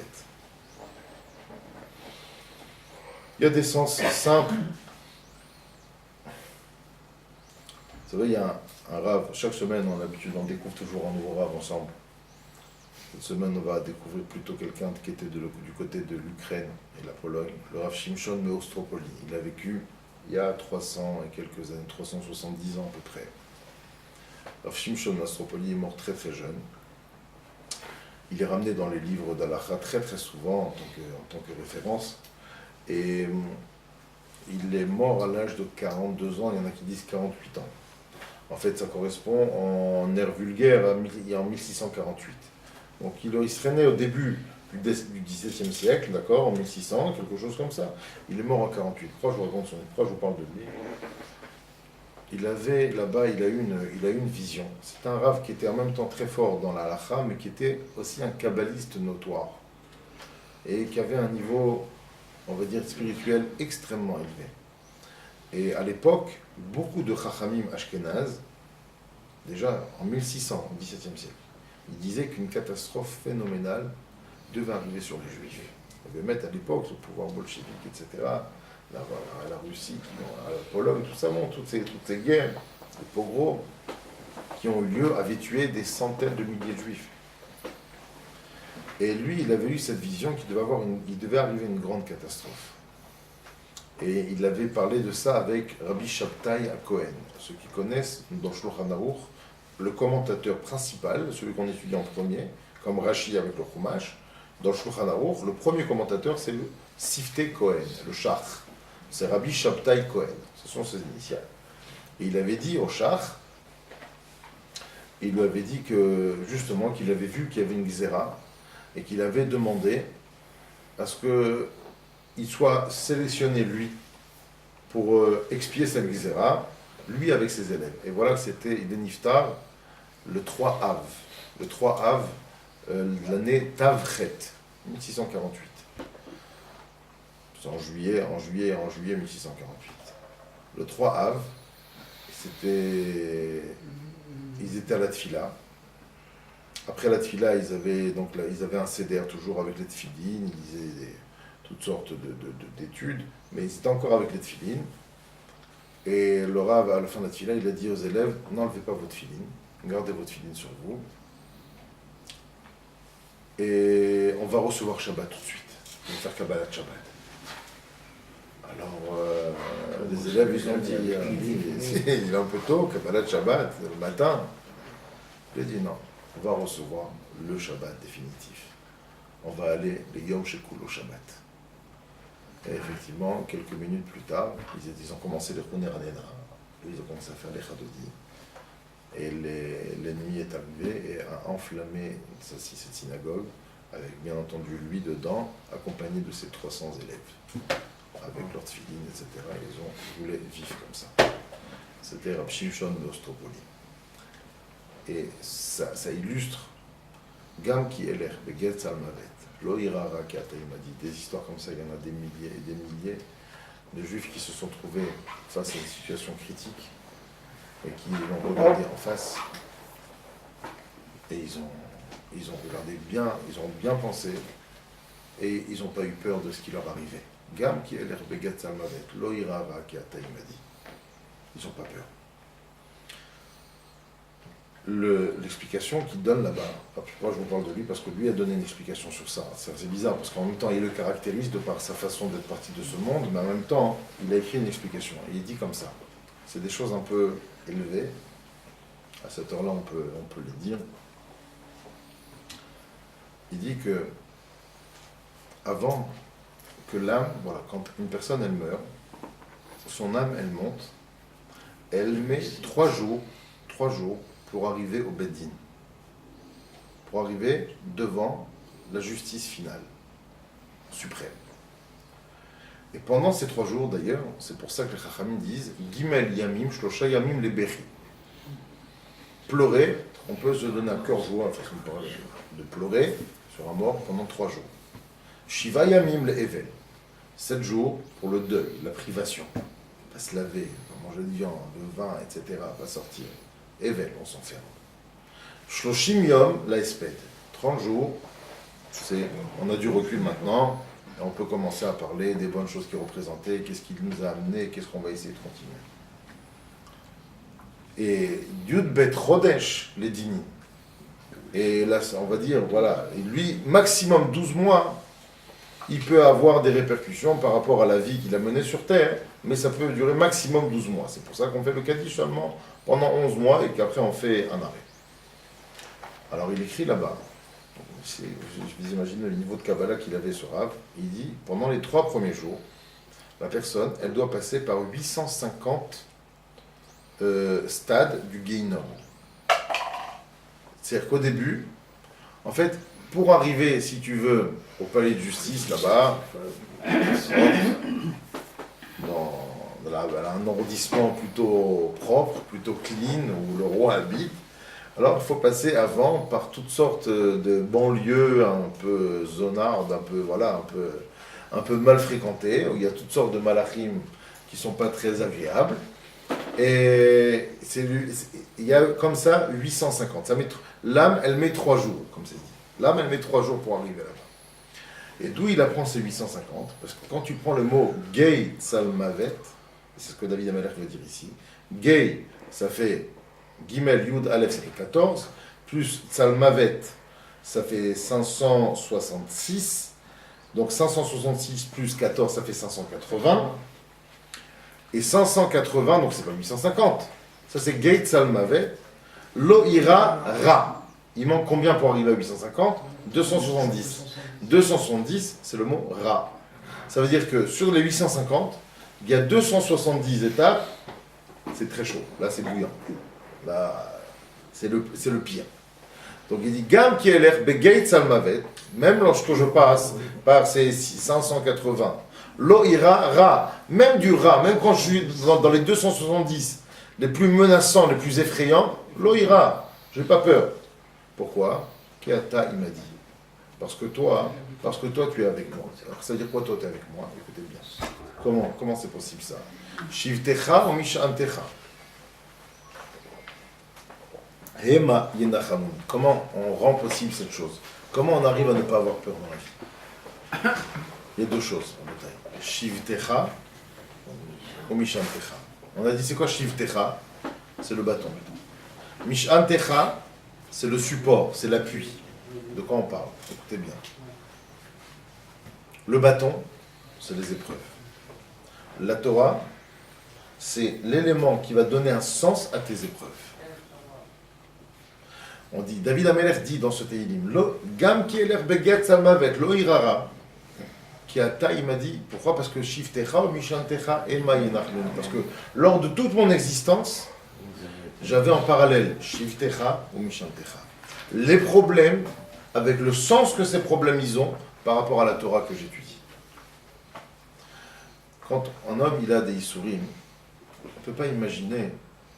On a une vision complètement différente. Un jour, je sais comme ça, il y a un passage dans Rav Dessler, dans lequel il parle d'un sujet brûlant que chacun a songé, mais sans trop avoir de réponse. Le fameux sujet de Tzadik Veralo. Comment se fait-il que, par exemple, il y a des enfants qui naissent handicapés. Ils n'ont rien fait pour en arriver là. Tzadik Veralo, il y a Racha Vetovlo, effectivement. Alors, c'est un chiour en soi, bien entendu, d'essayer de bien comprendre cette idée. Mais, je vous dis juste la fin. La fin du texte de Rav Dessler. Il ose dire ces choses-là. Il dit, en fin de compte, toute la douleur, toute la difficulté, toute l'incompréhension, le fait que ça soit aussi incompréhensible, de façon aussi violente, par rapport à notre vision et notre conception de ce monde. Mais, dans l'Olam Haba, cette petite fille qui est descendue, ou ce petit garçon qui est descendu handicapé, on lui a posé la question. Et il a supplié de descendre dans une chaise roulante. Il a supplié de passer par là parce que son âme devait passer par une petite réparation. Son âme est tellement grande que la réparation est tellement minuscule, tellement petite, que la personne dit « je ne veux pas prendre le risque de ne pas le réparer. Donc faites-moi descendre anormalement. Je ne veux pas être comme tout le monde. » Parce que si je descends avec quelques défauts physiques, automatiquement je serai obligé de réparer. On raconte l'histoire, et c'est une histoire vraie. Un jour, un homme est venu voir Rabbi Mordechai Sharabi. Vous avez entendu parler de lui quand même. Avec la tête blanche comme ça. Et le chapeau blanc. Un peu mat de peau comme ça. C'était un Mekoubal. Une personne, mamash, Medouké Beisourim. Quelqu'un qui avait passé l'enfer sur terre. Des épreuves à n'en pas finir. Il arrive chez le rabbin, des maladies, revers de fortune, des pertes de gens proches, sa femme, ses enfants, machin, Bekitsour. Lo aleno velo alechem velo al kol Israël. Mamash, catastrophe. Ce type, il arrive, la rabbinite, elle le reçoit.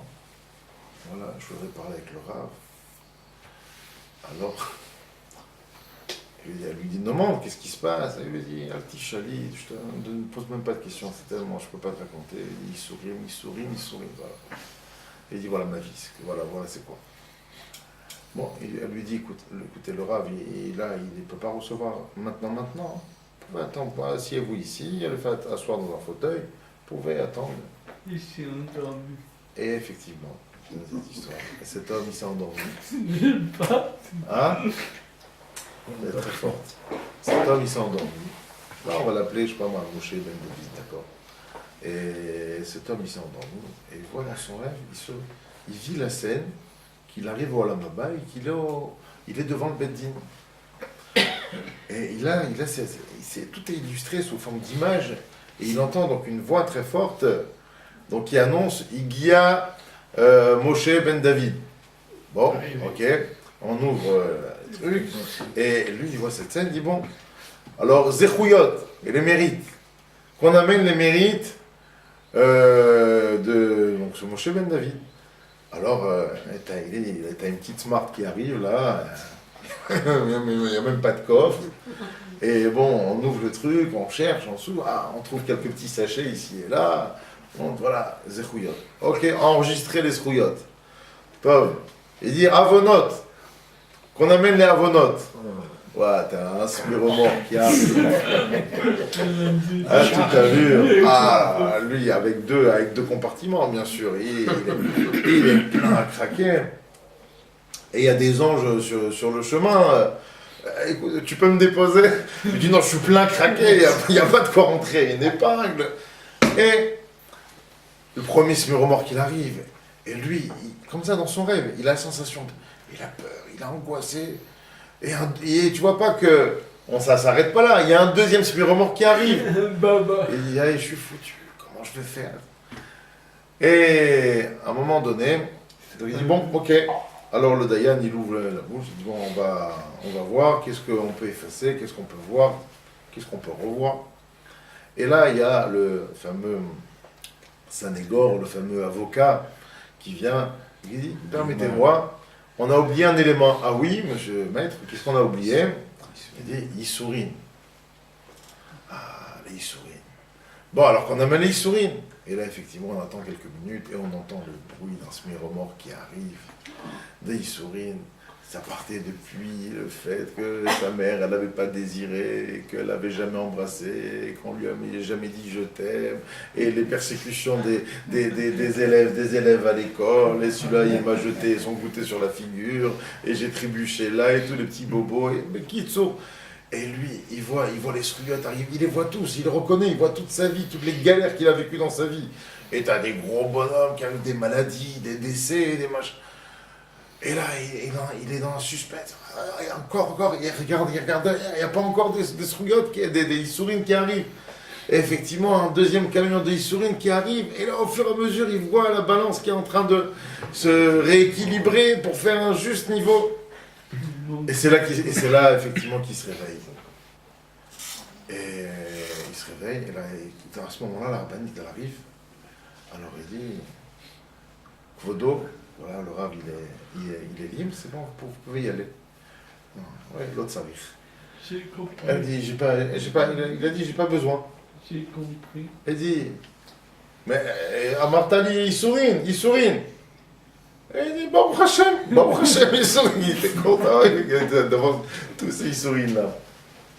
Bekitso, c'est ça qui David Amelech dit, Gam qui est le beget samavet lo iraraka taïmadi shivtecha ou mishantecha. Shivtecha ou mishantecha. Bien sûr que les Issourines n'ont pas d'effet s'il n'y a pas de Mishantecha derrière. Mishantecha, c'est mon appui, c'est ma tfila, c'est mes tfilotes. Donc si effectivement les coups sont accompagnés, on veut dire les coups durs sont accompagnés du sens à travers ma tfila et mon étude, alors automatiquement ces coups me consolent. Ta'aroch lefanai shulchan neget sorerai. Alors, ça aussi, tu dresses devant moi une table face à mes ennemis. Dishanta Vashem en Roshi, Kosi Revaya. Tu as Dishanta, les Dachen engraissés. Tu as engraissé d'huile, Roshi, ma tête, Kosi Revaya. Mon verre est rempli. Mon verre est plein, ma coupe est pleine. Alors, ça, ça fait référence à ce qui va se passer à la fin des temps. D'ailleurs, le Meiri, sur ce Teilim, dit que ce Teilim fait référence à l'époque messianique. Une table sera dressée, ça veut dire qu'en fin de compte, d'après le shiur que j'ai fait Shabbat, à Soudash Lishi, qui consistait à dire que Dieu avait un programme dans le fait d'avoir installé les Juifs en Israël à une époque, de les avoir délogés à une autre époque, et de les ramener dans un troisième temps. Tout ça avait un sens. Tout ça était les composants d'un programme, d'un seul et même programme. Alors maintenant, regardez. Il dit David Ameler, Ta'aroch lefanai shulchan neget sorerai. Dresse une table pour moi, devant moi, face à mes ennemis. Ça veut dire qu'on attend ce jour-là où le peuple d'Israël pourra revenir sur sa terre, et comme la Gemara le dit dans ce cas d'ailleurs, il y aura une Séouda extraordinaire, une très très grande Séouda. D'ailleurs, j'ai oublié de vous dire, entre parenthèses, parce que je dis des choses effrayantes, mais aussi des choses rassurantes. Dans Gam Kier Beget Salmavet, Shiftecha Mishantecha Emaï Nachamoni, vous avez les Rachetevot, Yoshua. Et le même Midrash qui dit qu'il y a 850 étapes de Geinom avant d'arriver. Alors il dit, il y a on peut être sauvé comment? Par un malach qui s'appelle Yoshua, qui a un ner sha'ava. Il a une bougie en cire qui nous protège de tous les attaquants, de tous les assaillants. Et dessus, justement, les Sifra Mekoubalim, ils disent que c'est important, Motsei Shabbat, quand on a réouvert le Geinom, de faire Avdallah sur une bougie en cire. Par rapport à ce texte qui dit Yoshua Amalach avec un ner shel sha'ava, il vient et il protège de tous ces mazikim-là. D'accord? C'est très important de faire Avdallah sur un ner sha'ava. Je finis ce Teilim, donc on parlait de dresse une table face à mes ennemis.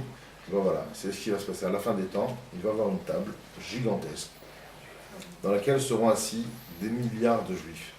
Et ça, c'est avant Triyat Hametim. Des milliards de juifs, d'où on sort des milliards de juifs?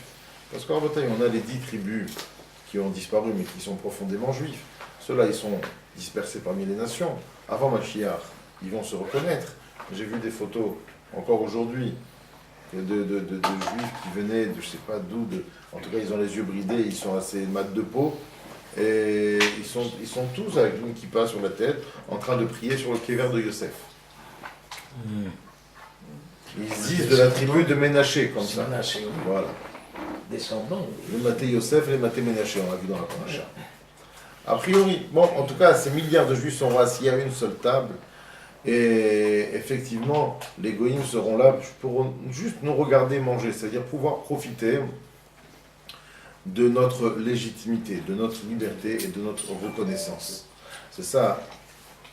Aujourd'hui, on dit Ta'aroch lefanai shulchan neget sorerai. C'est-à-dire, à l'époque, il y avait le misbéach, on faisait des korbanot. En fait, il y avait 2 korbanot minimum par jour. Korban shel takeves echad ta'aseh baboker. Le matin et l'après-midi. 365 jours, fois 2, ça fait 730. 730. Ta'aroch lefanai shulchan. Rachetevot. Tav lamed shin. Tav 400, lamed 30, shin 300. Ça fait 730.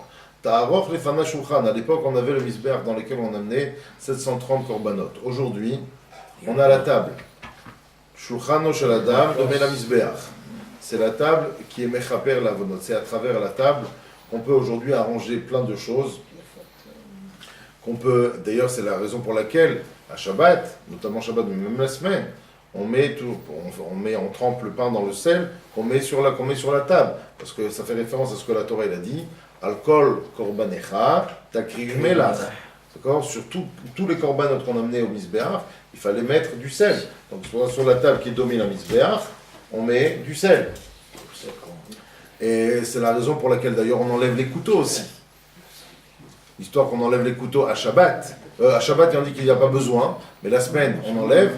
Bon, parce qu'il y aurait eu une fois une personne qui se serait retrouvée dans un désarroi pas possible au moment de faire la bracha, ou venait Yerushalayim, il a fait un rakiri, il s'est tué.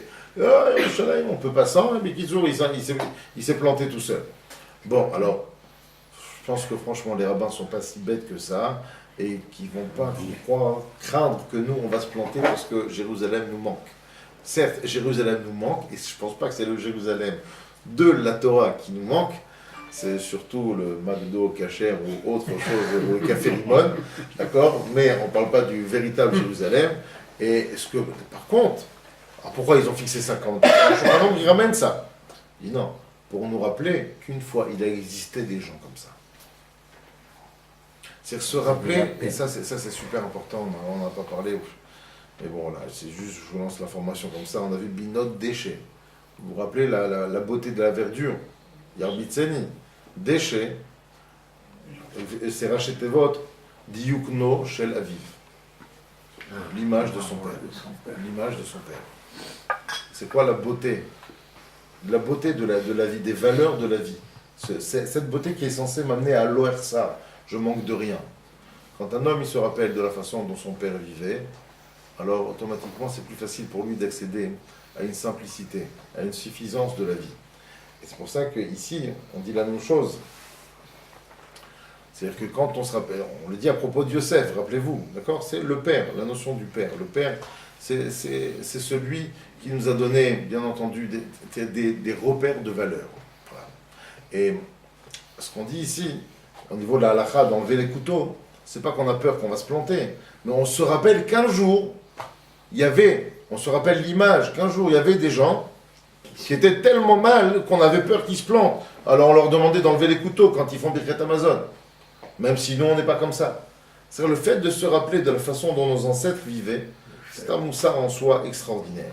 Et on finit avec le dernier passouk, Artov achesed irdefuni kol yemechayai. Alors Akadosh Baruch je te demande, parce que Tov va chesed, le bien et la bonté. C'est quoi le bien et la bonté? A priori, c'est un euphémisme, c'est à peu près la même chose, le bien et la bonté. Parce que ce qui est bonté, c'est agréable. Mais ce qui est bien n'est pas obligatoirement agréable. Tov va chesed. D'accord? C'est-à-dire qu'il y a des gens, ils ont vite, ils veulent prendre la Torah, mais les parties qu'ils aiment. Et tout ce qui est dérangeant, tout ce qui est difficile, on va le jeter. Vous connaissez l'histoire du type à Tel Aviv, on aurait pu dire la même chose à Paris. Il est là, il ne trouve pas de place. Il n'y a pas où se garer. Ah, Kadosh Baruch Hu, je t'en prie.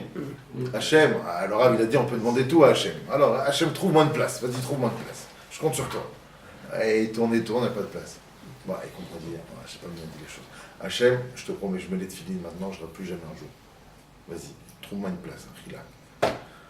Et il tourne encore. Il dit, c'est pas suffisant, peut-être les tefilines. Enfin, je déconne, parce que je les mettais un jour, j'ai arrêté. Bon, Hachem, je fais Shabbat. Je te promets, voilà, tefilines et Shabbat. À peine il finit de dire ça, il y a une voiture devant lui qui part. Il dit, oh, ah non, j'ai rien dit, te dérange pas, c'est bon, il a tout fait comme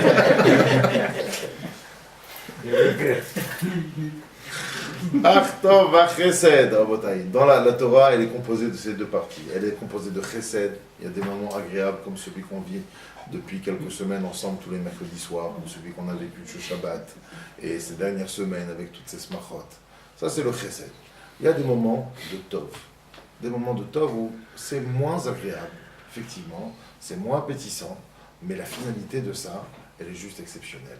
Elle nous fait grandir, elle nous amène un bien énormissime, ô combien nécessaire pour l'évolution de chacun d'entre nous. Alors c'est ça ce qu'on dit. David Amelech, il finit par dire « Ah, tov achesed, irdefuni kol yemechayai » Je me fais en sorte que ça n'arrête pas, que toute ma vie, il n'y a pas de pause, il n'y a pas de moment libre, ou dans lesquels il n'y a pas un moment de construction ou d'agréabilité. Voilà, que ma vie soit toujours rythmée, vous comprenez, parce que personne n'a la même humeur tous les jours, d'accord? Personne n'a le même mental, mais malgré, on va dire, ces différences, ou ces irrégularités profondément humaines, alors que ma vie puisse être rythmée toujours par de l'agréable et du bon, de l'agréable et du bon. Il est défini kol yemechayai, tous les jours de ma vie. Veshavti bevet Hashem le orech yamim. Mais dans quel but ça? Dans le but que lorsque je m'assois à la synagogue, lorsque je m'assois dans un Beth Midrash, j'ai l'impression de m'asseoir chez moi à la maison. J'ai cette sensation d'être chez moi et je n'ai qu'une seule envie, c'est de rester chez moi le plus longtemps possible. J'ai pas envie de sortir parce que le vrai véritable chez moi. Veshavti bevet Hashem le orech yamim. C'est quand même extraordinaire de finir par ce passouk. Bon, il y a plein de choses à dire, mais je vais m'arrêter là parce qu'il est tard. Et finir par ce passouk que par rapport à celui et celle qui nous reçoit ce soir. Mamash, c'est tout le mal que je leur souhaite, il est là. Tov chesed irdefuni kol yemei chayai. Que Mamash, voilà, les smachot, il va les précéder par des seudot, et il va les faire suivre et suivre les Shabbat Brachot par des shiurim. Alors, qu'Akadosh Baruch Hu fasse en sorte que tout celui qui s'assoit dans cette maison ait la sensation de Veshavti Bevet Hashem Leorech Yamim. Parce que, véritablement, avoir des gens, vous savez, comme on dit, qu'on a parlé de la table, Ta'aroch Lefanai Shulchan Neget Sorarai, on a parlé de la table ici. C'est naturellement, il y a le Midrash dans Teilim. Le Midrash Tantruma, sur ce Teilim, il dit normalement, quand tu reçois un copain, quand tu reçois un invité à la maison, le premier jour, tu lui sors le baka, comme ça il dit là. Tu sur la viande rouge. Après, bon, le deuxième jour, s'il reste encore, reste un peu. Bon, d'accord. Le mec n'insiste pas trop. S'il prend du plaisir, bon, tu lui fais de l'agneau. C'est déjà un peu moins, comme ça le Midrash il dit. Bon, le troisième jour, tu lui fais du poulet. Et le quatrième jour, tu lui dis, va te faire cuire un œuf. Il y a des maisons dans lesquelles on peut venir. Et la sensation dans la façon d'être reçu, elle est toujours comme si on était là la première fois. Ces valeurs, ce respect, sont des valeurs qui sont en train d'être imprégnées dans cette récente maison, mais qui ont, on va dire, c'est ces valeurs que l'on respire ici. Et donc, on espère que, effectivement, cette maison soit la maison dans laquelle on pourra ressentir Veshavti Bevet Hashem Kol Yemei Chayai, que Akadosh Baruch Hu fasse en sorte que cette maison se remplisse de brachot, de smachot, comme on dit, Lo yamushu mipicha, ou mipizaracha, ou mipizera zaracha. Que la simcha soit votre seul assaillant à vous et à toute votre famille. Et puis, des petits enfants. Hein? Des petits-enfants. Des petits enfants. רבי חנניה בן הקשה אומר, רצה הקדוש ברוך הוא לזכות את ישראל לפני ריבלהם דרום שנאמר, אדוני חפץ למען ציבורו, תורה וידיר, גדל והתקדש